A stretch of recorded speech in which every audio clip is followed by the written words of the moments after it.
Because did I tell you tomorrow? Yeah. Are we live? Are we live too? Oh, we're live too, and This we're week, so recording. probably just the Look at podcast. look at that. Hi, everybody. God, was it just last week that I missed? It feels like I Ancient. feels like Gabe asked in the green room. It's like, how are the grandkids? It's like it feels like forever ago, but it feels like yesterday too. So I can't remember whether I was here or not. But grandkids are great, and it's I also said to Gabe, I said, it's different when you have grandkids when you're in your 50s versus your 60s, because it's like getting up and down off the ground's a little harder these days. But anyways, it's all fun.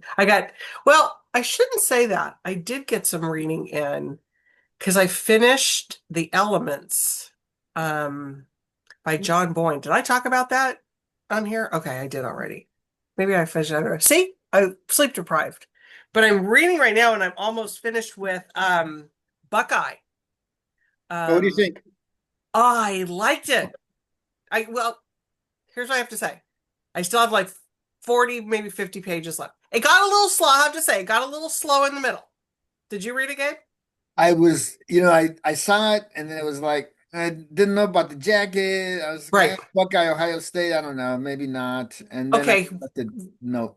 What I've realized about it, it's not about Ohio at all. Okay. So why they called it Buckeye, because these people live in Ohio, which is fine, but it's a little bit John Grisham, Owen Meany-ish, sort of. Um, I think it's very good. It's like I said, it gets a little slow in the middle. There's a little bit of the middle that gets a little bit slow. But yeah, I liked it. Buckeye. And I think I've told you guys I'm listening to Framed. I stopped for a while because it was like making me too angry to drive and listen to that at the same time. So I've started that back up again. But what I really want to tell you about is we hosted Dan Aykroyd and Patricia Cornwell last Thursday for her new book, Sharp Force. So, by Sharp Force. Um, you have to just go watch them. They need their own podcast, is all I could say. Last time when I turned it over, Dan had a little bit of trouble getting logged on, so it's kind of a weird start to it because I really didn't do an intro for them. Um, but so last time they kind of went straight in when I entered them, they kind of went straight in aliens, just like with the whole like this time they went straight in ghosts. Chef's kiss. Chef's kiss is all I have to say. It was so much fun. I love those two together. It was just I always sit there, I get nothing else done in the background when they're on because I'm just sitting there watching them like this. Anyways, they were very fun. So if you get a chance, go watch Dan Aykroyd and Patricia Cornwell on our YouTube channel. I think Amanda just put the link in there. Again, also Dan Aykroyd made vodka. Really? Um, and and Sharp Force, new Scarpetta novel. So there we go. Okay, so we've got Gabe and Amanda. Are you going to talk about some books today? Good, perfect. So it'll go Gabe. Amanda? You want to go first or last? Because I'll switch your order up. Last. Okay. So it's going to go Gabe, Andrea, and Amanda. So Gabe, you're on. All right. I'm going to share. So the book I'm talking about today, it's actually two books. But one's a backlist book. So many years ago at Harper, we published The Great Halifax Explosion Hmm. about, I forget the name of the ship, the Savannah or something, that went into port and it had like 2.1 tons of TNT and it exploded and it vaporized the town of Halifax in like 15 seconds. And it was such a good read. Um, and I didn't put it together, but a couple of months ago, I was sitting in the back, looking through the advanced readers copies in the back of the office there, and I saw this, The Gales of November, and I'm like, oh my God, I have to read this. And I thought it might be kind of a cheesy, and then I realized like halfway through it that John Bacon had actually written the Halifax book that I'd Oh, loved many years ago. I'm like, because that is a really terrific history book. And I was telling Deborah and telling people that I talked to lately, right, as I've been reading this is one of the best nonfiction books I've ever read. I don't know about like stature, in eloquence or maybe in literary form, perhaps. I don't know. It's every page is informative as hell. I was like the first, I mean, now I got to page, I don't know, like 180. I was almost at page 200. We hadn't even really hinted that the ship was gonna break in half and sink. We're worrying. He's looking at the various characters, the captains. He explains the pecking order of the ship, who does what. None of it is boring. Every page, once you turn into the next page, the chapters are short. Oh, Like I a love short novel. chapters like that. Yeah, the chapters are really, sometimes it'll just be a profile of somebody who served in 1963 and then their son or their grandson served in 74 or 75, the year the ship went down. But it is an app. I mean, I cannot say enough about it. There is um, uh, it's Americana. Mm. It's American as hell. It's Midwesterners. You know, it's the Midwest, that Midwest attitude. Nothing's loud, nothing's showy. You show up, you get to work. The physics of the physics, the whatever, the science of the lakes and the kinds of waves that create are different. And you don't think happens in the lakes, right? I mean, it's just it's insanity. I mean, they're inland seas basically, Yeah. and Superior is the biggest, and it just talks about how the waves go out and then they come back in and they peak and rogue waves. And anyways, the ship was this shiny showpiece from the minute it was built. It was the biggest boat on the lakes for only a couple of years, but it had the greatest reputation. It really was like the ship of the Great Lakes of Lake Superior. They carried more tonnage than anybody else. Had the best captain. The It was spit and polish. They had visitors on board. You could actually go up and down the lakes on one of these cruises while on a working boat, and they had excellent meals on the ship. It was a really amazing story. Anyways, I could go on and on about this book, but check it out. I asked Mallory she ordered some. I asked her to get some more because, not only did I really, really like it, it's just a matter of a really good book. And I just think we saw a lot of, I put the quote from, what's his name on there, um, who just did the Captain Cook book, that just came out in paperback. Those kind of seafaring stories we've sold a bunch of since the year that I've been there. We do sell these things pretty well. But this thing is going to knock your socks off. I can't wait to put it in people's hands and people are going to love it. I love it. And Beth is correcting us. It's Minnesota. The North Shore of the Lake Superior is one of her favorite places. So that's a good one. Thanks, Gabe. Love it. Yeah, I'll tell you what, the Great Lakes are like incredible. I mean, when you don't live around them and then you actually like stand on the shore for the first time, it's just mind-blowing. I mean, they are really ancient inland seas and it's something. Yep. All right, Andrea. I've got something funky going on with my lights. Hold on. Okay. Okay. I want to talk about this huge tome. Ooh. Here it is right here. Let me see if I'm not going to break my shoulder as I move it across. This is amazing. This is My Brilliant Friend. It's actually the whole series in one volume and it's so beautiful. So we got My Brilliant Friend, The Story of a New Name, Those Who Leave, Those Who Stay, and the story of the lost child. And this really gorgeous. I'm gonna take myself off, Yeah. but in this really gorgeous volume. And look at this, okay? Look at Oh, the so pretty. yeah, it's gorgeous. This is definitely a collector's item for all of your Ferrante fans on your holiday gift giving list. And I mean, it's just so beautiful. And like, I don't know if you can really see that, but can you see the The island. yeah, and the volcano? Mm-hmm. Because it is Naples, right? It's the Neapolitan series, and darn, it's beautiful. And there's a stack at Warwick's. It's out officially tomorrow, but you can get it today. And I'm just I just think this is a beautiful object, and why wouldn't you want to have that as part of your collection if you're a Ferrante fan, like so many are. I So, agree. yeah. Um, so thank you for listening to me. And then I just saw a chat pop up about Lake Superior and the great I cheerfully refuse can't speak. I cheerfully refuse great a great book from Grove Atlantic, and yes, it is on Lake Superior, and Leifenger lives close to the lakes, and he's always on it, so he knows that area well. So thanks, Lori, for that. And we always like when somebody there's a reader out there that loves Leifenger. He's a great guy, He and is so good. yeah, so.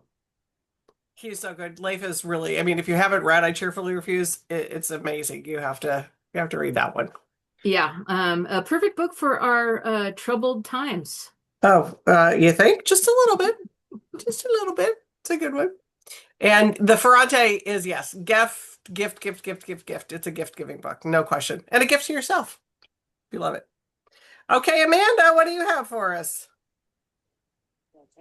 All right. This came out last week, and it is from Sarah Jessica Parker's Mm. project, SJP Lit, which is a collaboration with Zando Projects. Mhm. And it's called I Am You. Great cover. It's beautiful, by Victoria Riddell. And it is set in the 1600s in Amsterdam. Mm. And our main character, when very young, is dressed up as a boy and sent to work at a wealthy home because her parents need the financial support and want to make use of her child. And she ends up at the home of the Oosterbeeks, who are a Dutch family who have a daughter named Maria, who is an artist. And our main character, Goethe, who goes by Peter, um, becomes Maria's apprentice. And even more than an apprentice, becomes also a skilled painter in her own right. Um, Maria is a real person from history, a still life artist. Um, and it's just so beautiful. It is about art and politics and kind of I think a lot of the ideas that are under discussion these days when it comes to AI art, like what constitutes being the real artist or not. There are really beautiful descriptions of the making of tints for paint. And I think those are some of my favorite parts of the book because like all the different chemical compounding that they did back then is mentioned, and it's really cool. So if you like historical fiction, it's just beautiful. Michael Cunningham, author Love of The him. Hours, yeah, Love him. says, I Am You is the rarest of novels, a story of ferocious insights into the human psyche and the drive to create art, coupled with twists and turns that grab you from the beginning and don't let go. It's a stunning accomplishment. Oh, So I love that. that's, yeah, I Am You. And it's out, came out last week. Oh, okay. It is out. Okay. Last week. Love it. All right. I was wondering how that imprint was going to go. So that's interesting. Cool. We're having a great conversation in the chat about the lakes. So you've started a whole wave, as they say, Gabe. Yeah. Pun intended. All right. What's your next book that you're going to have everybody talking about? So the next book is I gotta share since there's only a few of us today. Before I share the one I want to share, I just want to talk a kid's book. Speaking of the Great Lakes, that I wanted to do it together, but I already was presenting the other. But Paddle to the Sea, great book. It was a Caldecott Honor book like a million years ago, and it is about a young native boy who in Canada who carves a little canoe It used to be on the cover. You could see him on the wave there with a little Native Oh American yeah, that's kid it. carved into the canoe, and he sends it off. And he writes a note, let me know where Paddle to the Sea has gone. And you see I learned about the Great Lakes early on, so I always had this fascination. But he drops it at the top of, I guess, Lake Superior at the very top, and it sort of works its way down. And it's a great story uh, for your kids, and it's a great read aloud, a lot of text in it. Um, Well, 38 Londres Street is the next book I want to talk about. And this is a book that is all about um, uh, human right violations. It's Augusto Pinochet. mm. He's arrested at a medical clinic in London. He's taken off to Spain for national court trials. And then it takes us back to the arrest of a SS commander, Walter Rauff, after World War II. So it spans a chunk of time, and it looks at is my screen sharing? It's looking weird Yeah, here. yeah, I got it. And it is all about human rights abuses. It's all about international court crimes. So it's not current affairs. It's a history book. It's a courtroom trial book. It is a little bit of a travel log in a certain kind of a way. So there's a lot of elements to this book, but it's a page turner, really well put together. And you know what? It's kind of speaks to a time, authoritarianism. We're battling it out right now, and it is. It's a very appropriate time to be reading about this. And I think a lot of Americans, we sort of have this. I don't recall, and I've been in the book business 40 plus years, and I don't recall that I've ever seen a really good book on the situation in a lot of these sort of in depth. There's a great one. I can't ever remember the title because it's weird. That's on the Guatemalan coup. That's out in paperback, top shelf of our world history section. White cover. I can't recall the author. Um, but that's really well done and very specific. But there's not a whole lot. And then the one that was on the Fruit Company many, many years ago, done in like 83. Um, Bitter Fruit, Bitter Harvest. I forget what it was called. So there's not a lot of books out there. And this is a really kind of, I don't want to say a breezy read, but a very accessible, engaging read. And you can't stop, you can't help but make comparisons and you can't help but understand what's going on. Where Uh, was I can't remember. Pinochet, was he in Chile? Is that where Pinochet was? Chilean Yep. Yep. Yeah, in the that's late amazing. Yeah. 90s. Yeah, The it's not, 90s? Is that when it was? not long, yeah, not like late 90s. It's not that long ago. It's not that long ago when you think about some of that stuff, and You it's always just think like, about, yeah, like Allende, you sort of think like the 60s, right. early 70s, but it's like, No, that's it um, was not that long ago that all of this fun was happening. Not fun. All right, good one. Another good one. All right, Andrea. Another hard-hitting nonfiction title to follow up on Gabe's. This is The Road Was Full of Thorns, Running Towards Freedom in the American Civil War. And this is by Tom Zollner, and he is a national best-selling author and the winner of the National Book Critics Circle Award for previous titles. And this is basically a retelling of and solid, I think, revisionist history, basically, on the story of emancipation in this country that centers enslaved people themselves. So it's a totally different look at what happened. Basically, at the beginning of the war, three runaway enslaved people ran to a United States fort in Virginia, like a installment, down in enemy territory at that time.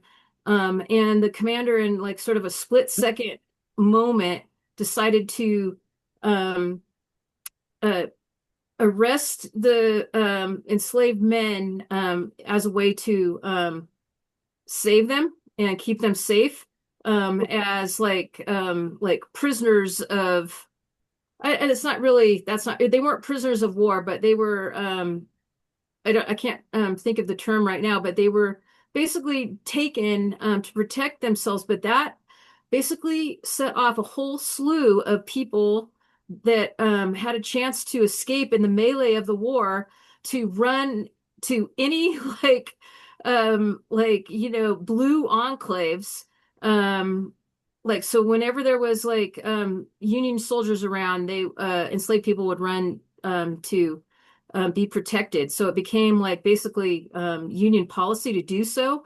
So this basically, I mean, it was something like 800,000 people that did this, and that is like I don't know, like where's my notes? It's like a huge uh a fifth of the enslaved people population at that time basically just said, I'm out, and I have a chance because there's a lot of distractions, and so that it really uh like sped up the whole move towards emancipation in this country. And no one really knows this story, so this is great. It's beautiful narrative history. And this is from the New Press, which is one of our great um, small indie presses with a progressive bent. They do great narrative history work, a lot of great social history, political books. And this is going to be reviewed widely for sure because, right now there's a lot of people are pretending that the official story is changing, irregardless of or regardless of the truth. And so this book is here to actually um, not only push back against that, but actually augment the story that we already know that is trying that certain people um, in government are trying to erase. So this is a very timely book and will be reviewed widely, and something for all the history buffs out there. Sounds amazing. Sounds like it's one of those that everybody needs to read. Yeah, Sort of like when I did, what was the Emmett Till book The Barn? It's just yeah, like there's certain books that just like everybody just needs to read. You just need to be up on what's going on. yeah. Oh All right, yeah, we and have a great, go ahead, sorry.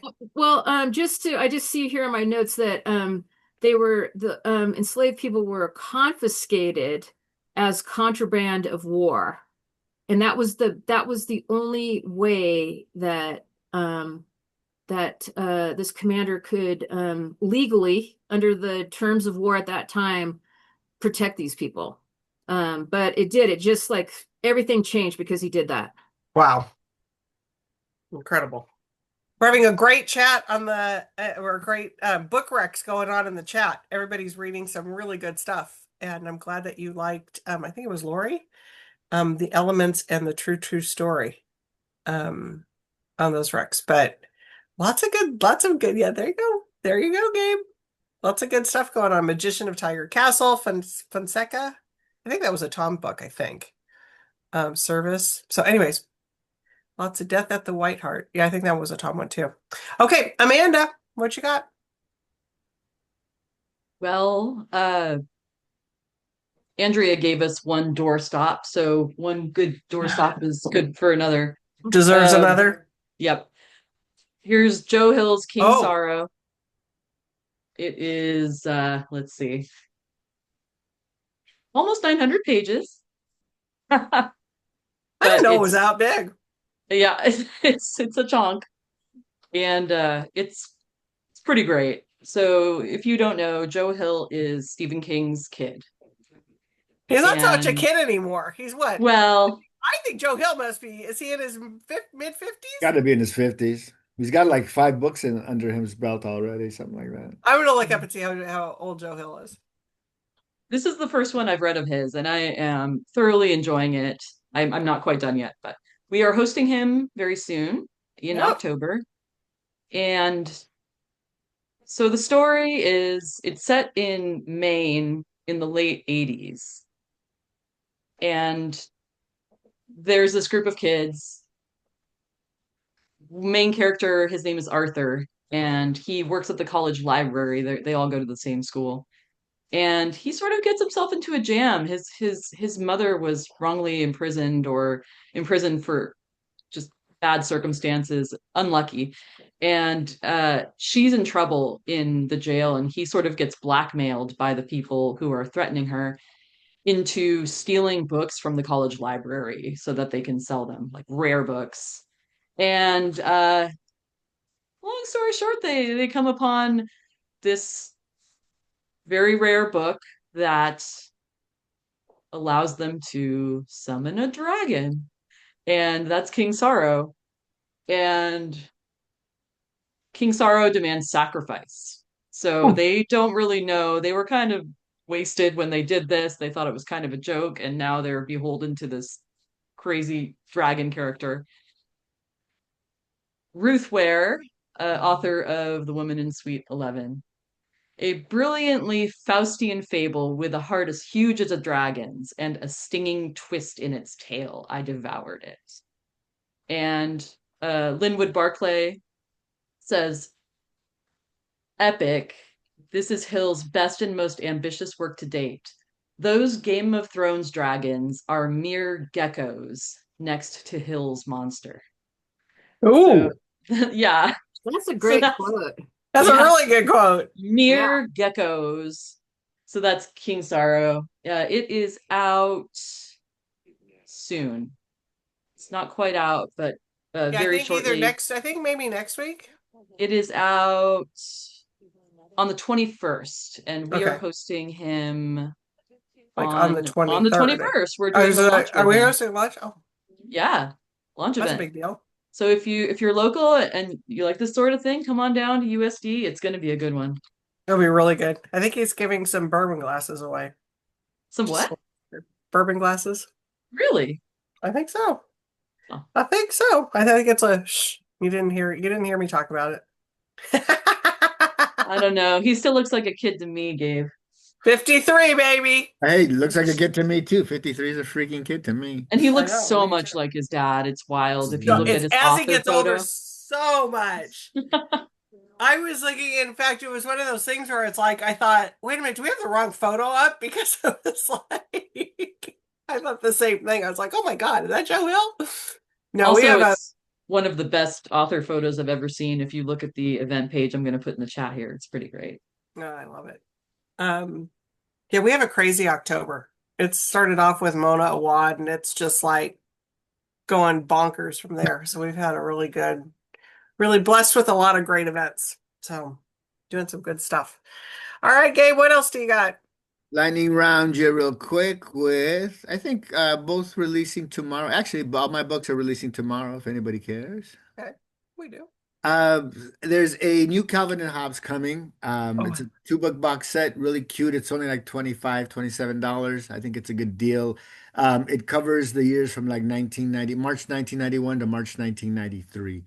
So it is the Calvin and Hobbes books have been really popular. And I remember like 25 years ago, there were 20 plus years ago, there was a humongous, big, 24 by 20-inch Calvin and Hobbes that sold very well. But it's a lot of fun, nostalgia, good for the family, good for a family gift, good for a hostess gift. A really easy give, I think. Something fun for the coffee table. If you got guests come over, something for them to look at. And then there's a new Peanuts, which is a real spectacular deluxe edition that's celebrating the 75th anniversary of Peanuts. So there's a lot of some ephemera in here included as well, and some Charles Schulz history, etc. But basically a beautifully designed Peanuts books. And I don't know about you all, but when I was about 8, 9, 10, 11, 12, 13, I would check out the paperback editions at the library of the Peanuts collections, the little mass markets. And they take a couple of Hardy Boys, take some adventure thing, whatever, Freddie the Pig, the Peanuts book, and let's go. I'm set for the week. So I still enjoy looking at a Peanuts cartoon once in a while. It kind of takes me back to being 9, 10 years old. I love it. Now, is Calvin and Hobbes still producing new? You know what? I think they might. I think Okay. there was a hiatus of some sort, and then they Right. came, but I'm not sure if it's still. Okay. We still I wasn't have- sure about I think that they either. You know, Mm. Gabe, even though we're not the same age, like, I mean, we're in the ballpark, but we have very similar tastes as children. I was a Hardy Boys like fanatic. And also, I had to get every Peanuts paperback I could get my hands on. I was the same way. I love it. I just actually went back on one of these online things. There was a Hardy Boys, the first one, um, for like $1.99 or $1 or something, e-copy, and I picked one up and I reread it, and it was like, you know what? It was actually quite good. It took me only a Held couple up. of nights. It was way better than I expected. It was as good as I remember, oddly. There was a pretty good mystery. It wasn't as in, I didn't see on this one any real racial bias or any of that old school stuff, but it felt pretty much like the book I read when I was a kid, and I was I, still turning the pages. It was not I Franklin bad. love W. that. Dixon. I love that. Franklin All W. right. Dixon. That was that wasn't his real name, that was a pen name. And it was probably a few Franklin W. Dixons, I imagine. No, he basically did all of those books. I let me dig out. I hope that I still am working with one of the publishers that published several years ago a biography of his like Oh, interesting and little known life. So I'm gonna try to dig that up for you. Hmm, yeah. that'd be a good little gift. And Yeah. Lori, I can't believe you missed Mona Awad either.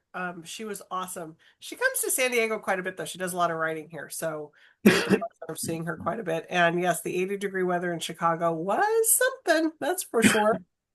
I was expecting a little more fall. Didn't quite get that. All right, Andrea, what do you have next? The next book I want to share with you is from Simon Hall and Faber, one of our stalwart British publishers of note.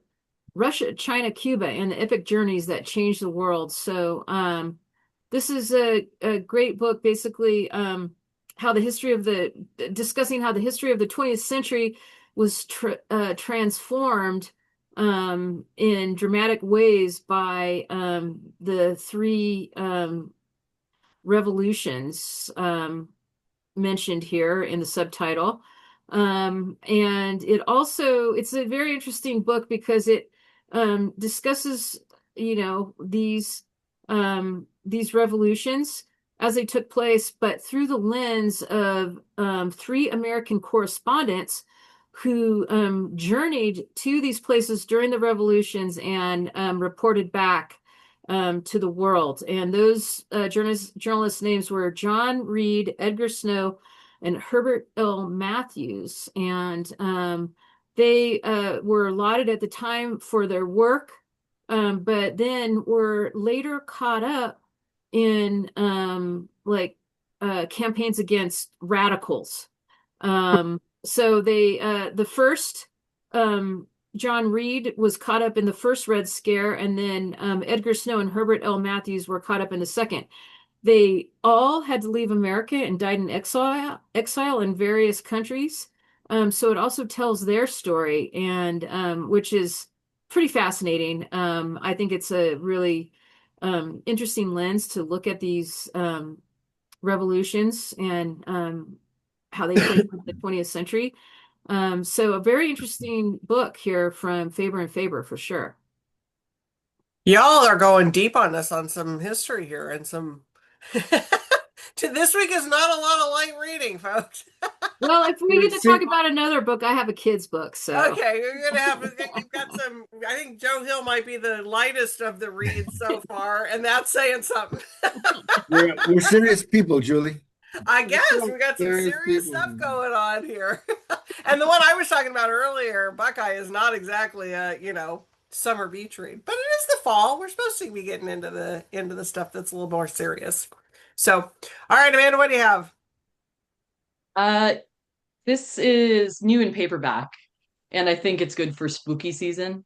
Also not a light read, but easy to read. It's The Impusium, a health resort horror story by Olga Tokarczuk.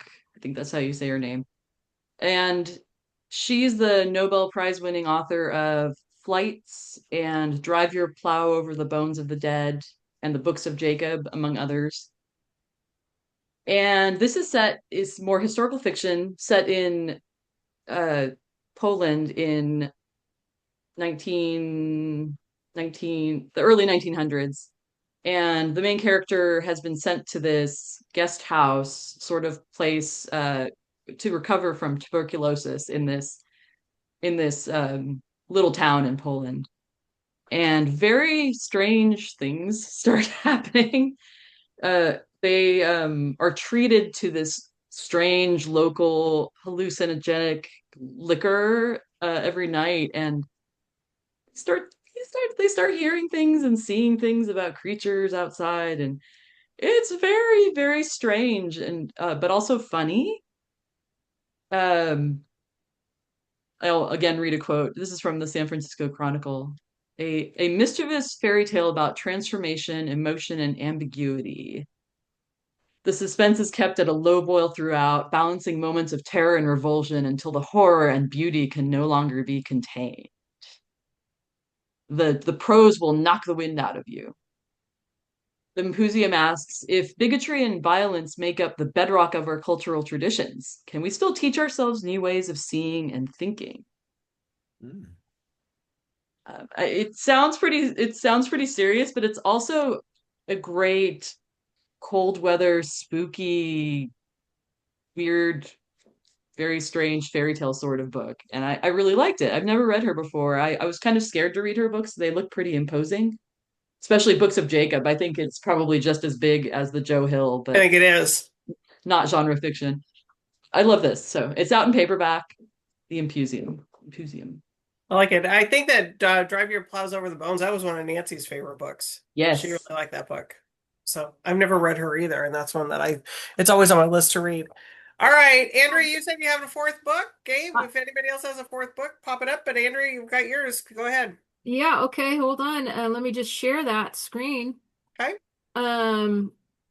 Right here. Hello, little ones. This is an adorable chunky board book. And I'm sorry, how can you like this? There's a nice stack of this in the children's section at Warwick's, and how can anyone walk by this book without picking it up and taking a look at it? It's just so cute. The art is great. And this is basically a book about compare kids like comparisons of small children to animals, and compare and contrast basically. And it's just delightful. The art is amazing. It's got, a little bit of a vintage feel to it, right? So Really cute. yeah, it's got a lot of appeal. And I think this is a winner. I think that